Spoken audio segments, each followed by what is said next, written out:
Just There just a is, minute. Just a minute.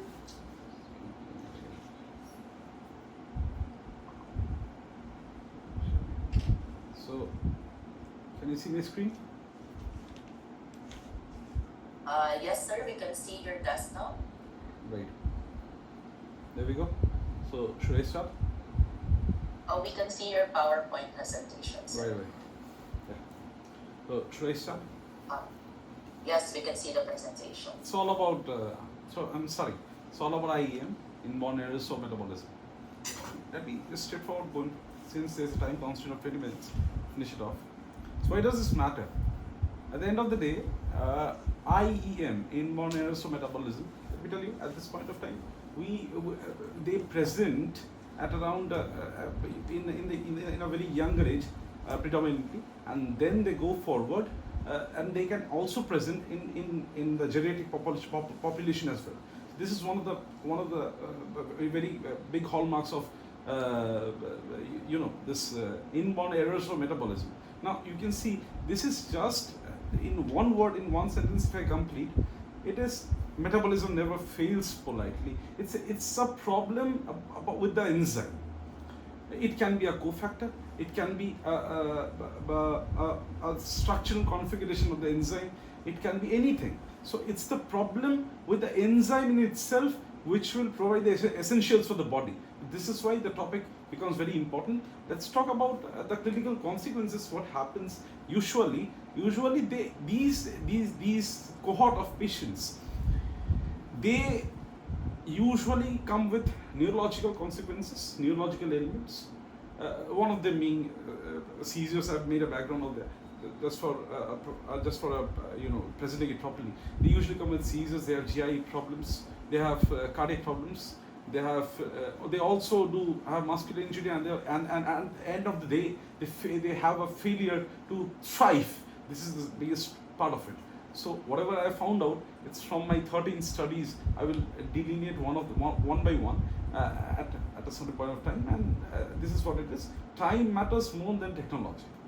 This is very important. We need to find this. We need to find the culprit ASAP as soon as possible, and that will lead to a better prognosis, I believe. So this is what happens. Let's talk about the historical background. You see, it's I've given the picture there. It's I've not taken his study. That's the paradox or the irony. I've given his picture there. It's Archibald Carrot. This is the person who at first linked this disease with the genotype of the patient. So this was a novel study done a long time back, 100 years from now on. So this is how it happens. Now, definitions. See, these are monogenic disorders. These usually happen in one part of a gene which codes for a particular protein. Like for, I believe for PK, it's phenylalanine hydroxylase. So it's something like that. It's a monogenic disorder. And now you can see 1,500 distinct conditions, and you have almost 1,500 conditions, distinct conditions, different conditions identified, depending on the genotype. I'm saying it about the genotype. Let me draw an analogy. In this case, it's like the FAB classification for AML has been abandoned. Now we have a new classification, depends totally on genes. So now, depending on the genotype, there are 1,500 different cases of inborn errors of metabolism. Can you just imagine? This is what happens. Let me go to the next slide. It's global epidemiology. I'm talking about UK and USA. And in the UK, you have almost out of 2,200, I believe. Not 200. It's out of 700. You are having one person with the problem or the ailment, and in the US, you have 1 out of 2,200. Still, it makes a very good number. If I come to India, since I am from India, it's absolutely bizarre out here. So why do we miss the diagnosis? It's because of DD. Let me place it in this way. It's because of this differential diagnosis. that's why we do miss the diagnostic part. Patients usually present with sepsis. Sepsis will of course lead to sepsis of course lead to hypoxia or hypoxic injuries, and with multi-organ dysfunction syndrome or a multi-organ failure. So in that case, yes, of course, this is why we generally miss the diagnosis. In many cases for babies, we have kwashiorkor and marasmus. So in that case, there is an overlap, right? Overlap of the symptomology, general symptomology of the patient. So in these cases, we usually miss. So this is why I have given the caption: the disease has many disguises. The next one. So what are the red flags? Well, I have said I've placed a very awkward picture out there of a person vomiting. Of course, the patient will vomit.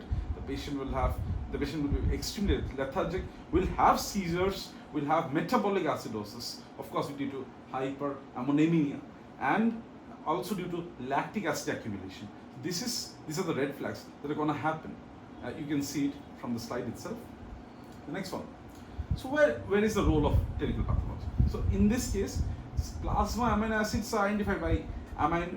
You can simply you draw the blood of a patient and measure the amount of the amino acids. That's it. You have gas chromatography, mass spectrometry, but I'll be speaking beyond them as well. You have got a blood smear, blood smear or a bone marrow smear, where you're going to have lymphocytes. You're going to have not lymphocytes. In fact, you're going to have you're going to have lymphocytes with vacuoles out there. I got a case, I believe, of this lysosomal storage disease. I believe it was Niemann-Pick disease, I believe. So in that case, I had taken a picture. And just have a look at the picture. This is one of the macrophages which are filled with vacuoles. The center.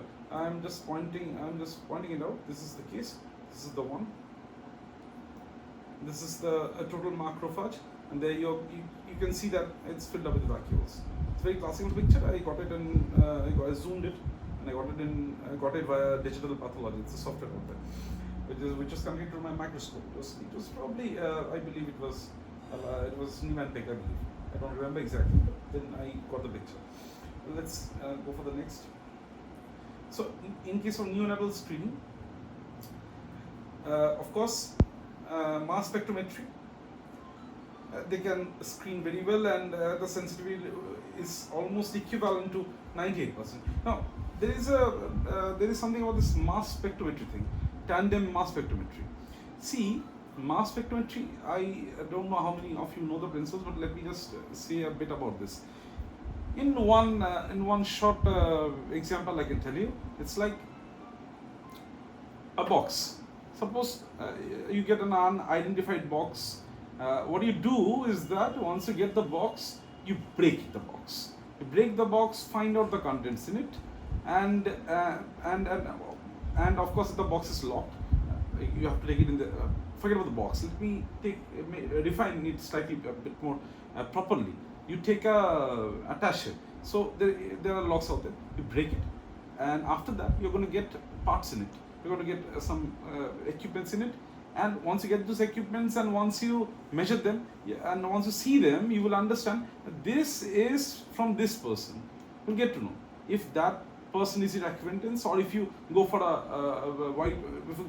a search. You know what, if you just hand it over to the police and the police goes and searches for it. So we actually get to know where the problem is with tandem mass spectrometry. This is basically the principle of this particular part of TMS, but in that case I have just simplified the entire thing via saying this. The next slide. So what will be the impact of screening? Of course, mortality shall reduce, we shall find out the disease faster, and at the same time, of course, it has to be cost effective. So of course, early detection will save future. I have placed photographs of babies because we usually find such patients in the pediatric cohort, right? So this is the case actually. So next one. So this is how I've designed the review. It was I had picked up from the NLM catalog, the NLM library, PubMed Central, and what should I say? And it was Scopus, I believe Scopus. I chose these three platforms. Yes, there's a bias that I have left out other this thing I've left out the others databases. It was slightly of a bias, and it was a systematic review and not a not a meta-analysis. Because in meta-analysis we take very rare cases, cases which are very rare actually. So at the end of the day, might not in favor of meta-analysis. This can be a bias from my end, but let's just move forward and see. These are the studies. You can. I will not go into the detail due to time constraints, but these are the studies that were taken right from 1908. Garrod, I have taken it. In fact, right, I have taken it. So what did he introduce? He introduced chemical individuality and genetic basis of metabolic disease. This was the first study that I've taken. It's still there, the internet. And once this meeting will be over, anybody who would like to get an access can just mail me my mail ID. I'm going to send the presentation. They're going to see this studies, and I'm going to send them as well. And also, I've published this in Journal of Pediatric Surgery. It's one of the better journals ones, I believe. So yeah, I'm going to send the paper as well. So this were the studies that were taken, right, till 2019. Okay.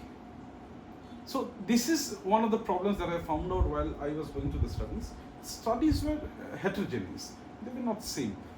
It was slightly different, I believe. Everything didn't match up. It was not 1 + 1 = 2.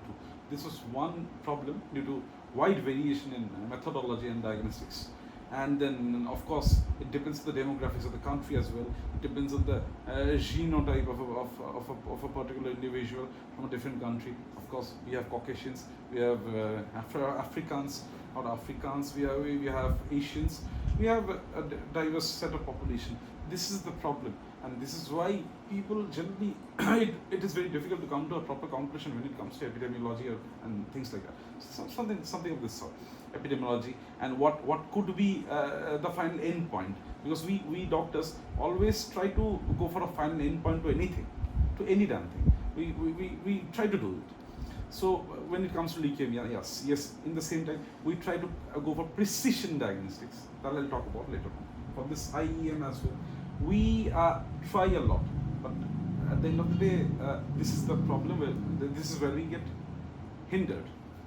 The next one, molecular diagnostics. Well, NGS, next generation sequencing, that's the machine, right? So I know how to operate this machine. It's very easy actually.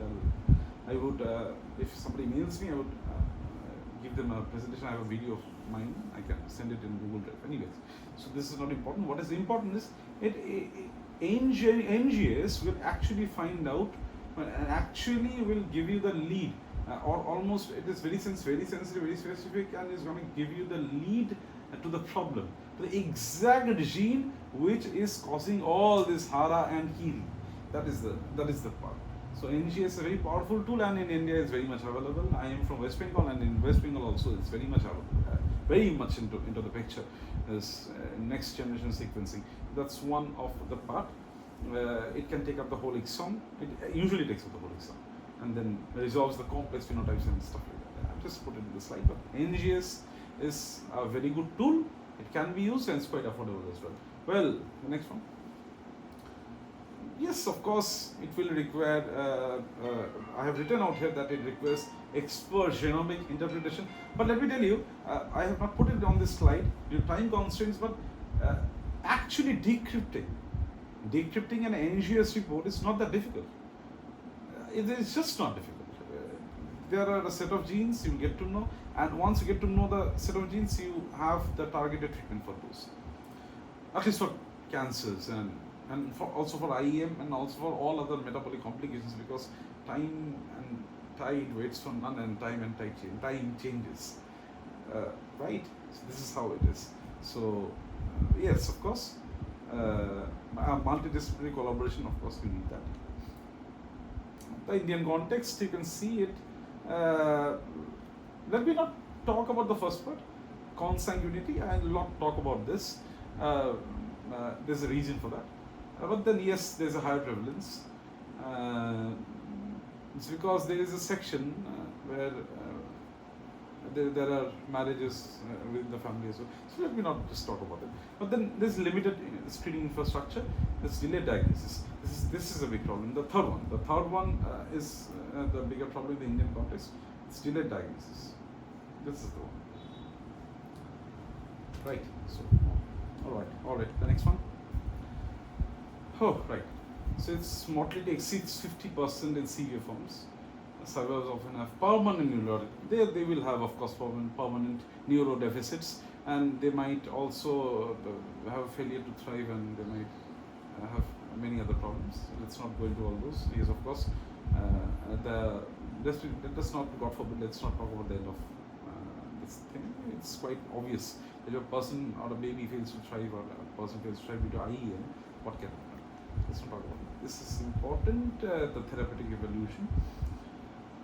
Yes, what I have focused on this particular presentation is precision medicine. Precision. I will talk about it. That is why I was skipping through the slides. There you go. Number one. This is a very standard one. ERT, Enzyme Replacement Therapy.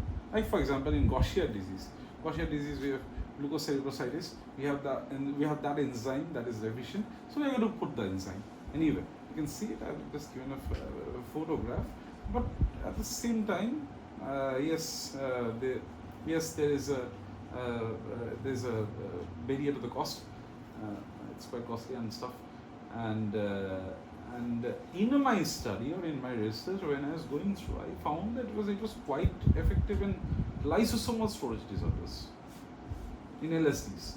That's how things are. That's what I found out in my research. So I've just put it out there.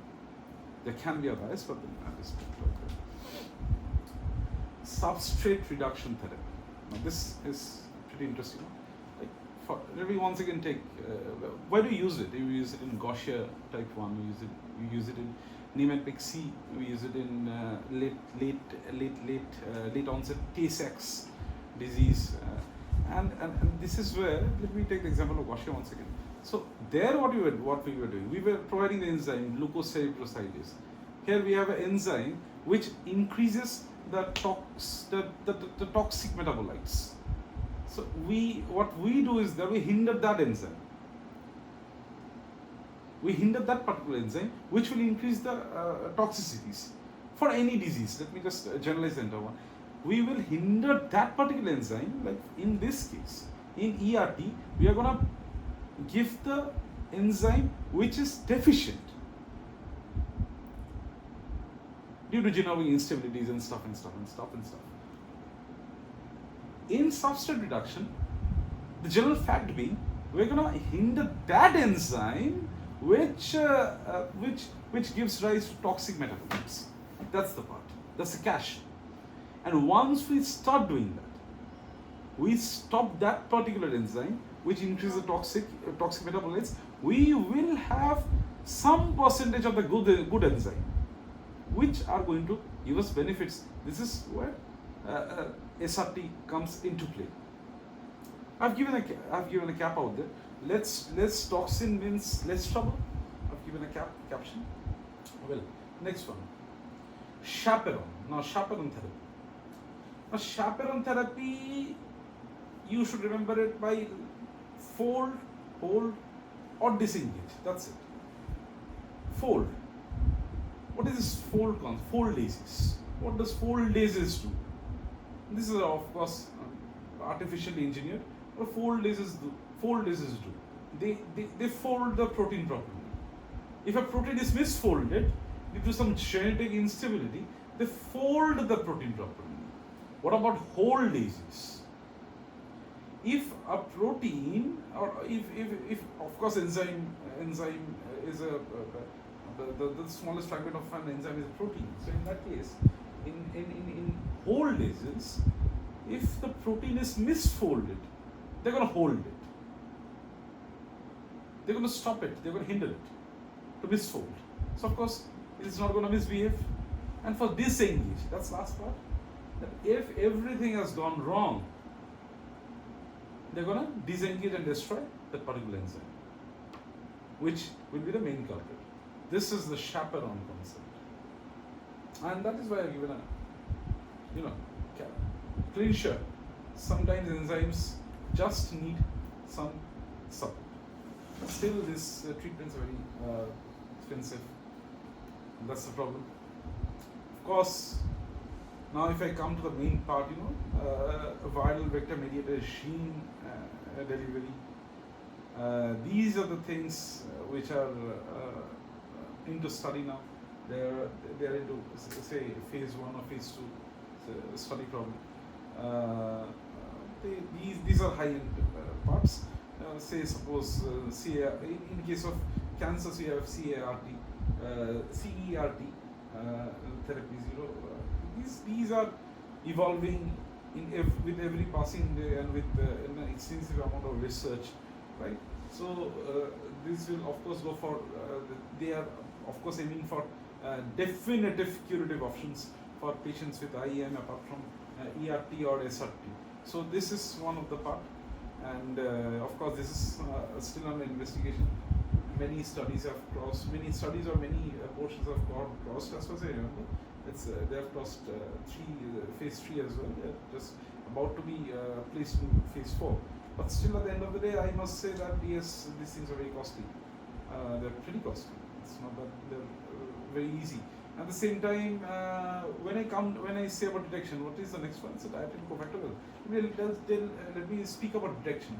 Detection will, of course, at one point of time involve AI, artificial intelligence, in which what I prefer is the random forest model. That's one of the most evolving and one of the most powerful models, where there are signals and one signal cuts out each other. They vote. That if you can imagine, if there are 8 signals. I'm talking about AI now. If there are 8 signals, the 8 signals are gonna pick and choose the best one in between themselves.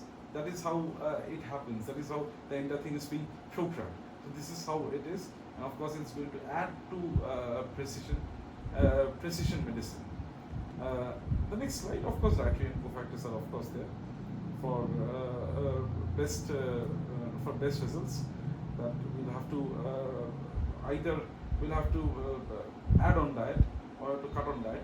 That's something that is very much into IEM, into preventing IEM. Of course, that is there, but this is a very small portion of it. Cofactor therapy is of course there. It accentuates enzyme, but this is just an adjunct. That's what I might call it.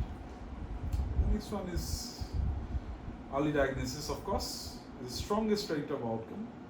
Integrated biochemical and genetic diagnosis are essential. Genetic. This is very important. So I was speaking about NGS.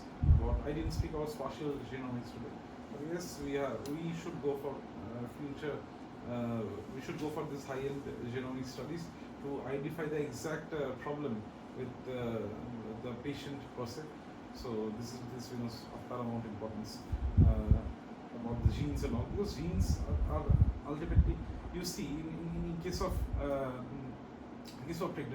pregnancy, we go for a karyotyping for both the father and the mother. Why do you do it? We go for the karyotyping is nothing but chromosomal analysis, right? So at the end of the day, we are going into the depth of it. And yes, even that is going to help. And there are many other methods like FISH, fluorescent in situ hybridization. That's how we call it. There are plenty of things. There is liquid biopsy for circulating DNA. So we need to focus on things which is suitable and which is feasible economically. That is a big part, right? So this is it. Advanced diagnosis, we are unevenly distributed. Of course, I was talking about it all the time. This is that's why even this line actually, this is a global care. It's not. It's not, and I have not given the next part of it. There are policy gaps that exist because of different governments, different places and stuff. So this is a global iniquity, and this is the problem. So what is the limitation? The limitation of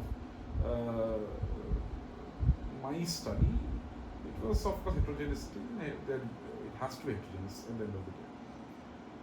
There was an over-presentation, of course, of high income country data, because I picked a maximum of the studies from the England catalog, the England library. Of course, somewhere from the England studies as well. the 70, 80, 19 studies have been there from Indian studies. So even there I found out a problem. And, evidence is always evolving, so let's wait and watch where these things go. So this is one of future directions. Universal newborn screening. Universal newborn screening, this is one part where I'd like to focus on, that every newborn should be screened. This is one of the things, and population specific genomic databases should be there. It should be stored and should be analyzed properly, and then a proper conclusion can be drawn, a proper inference can be drawn, right? So this is one of it, and there must be an affordable access to therapy. I was speaking about it all through the lecture. Of course, you will need multidisciplinary care for this. Early recognition, equity, and metabolism. Forgives early but never forgets to delay. That's how it goes.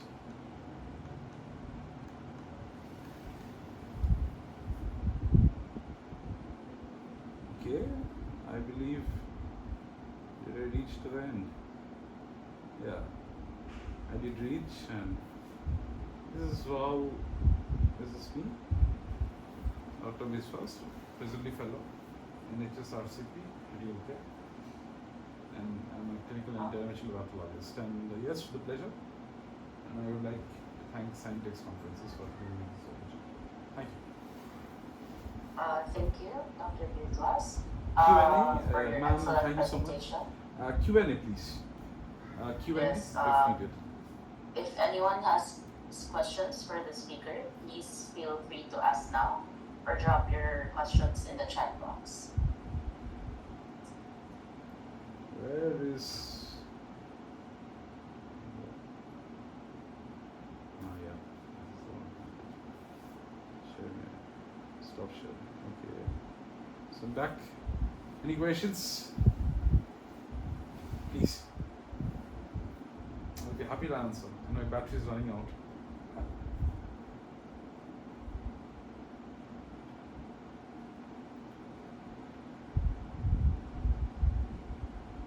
It's almost 45 international participants. That's what I can see. Anybody has got any questions regarding this? Would like to answer? Let's spare my battery, please. It's going to run out very soon. I think there are no questions, Dr. Biswas. Thank you so much. May I thank you for your presentation. Yeah, I loved it. May I call? I must may say I I call missed on- out. I must add this. You the host, right? I missed out on the physical conference. I would have actually the physical conference would have been better than the webinar. So from the next time, once Scientex conferences actually go for it, I will be physically present. It was a Okay. good place. Really, it was wonderful. It's a wonderful experience. To the pleasure. Okay. Okay, thank you, doctor. Yeah. So, may I now call on Dr. Alsmeri Alam from Greenlight Medical College and Hospital, Bangladesh, to deliver her presentation. Dr. Alam, whenever you're ready.